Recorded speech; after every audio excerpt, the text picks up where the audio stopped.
Әсел қызым алтыным, тәрбиесі жақсы баланың өмірде жақсы болары анық күнім. Сені бойымдағы бар жақсы қасиетпен тәрбиелеп келемін. Бойыңа мейірімнің сәулесін сіңіріп, оны өзгелерге шашу адам тәрбиесіндегі ең биік қасиеттердің бірі болып табылады.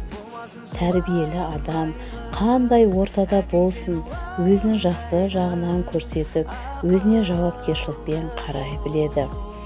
Әр адам ерік жігеріне қарай жауапкершілікті сезінеді. Адам өзіне жүктелген міндетті жоғары бағалап, оған керемет жауаппен қарауға тырысады. Қызым, сенің болашағың алда балам.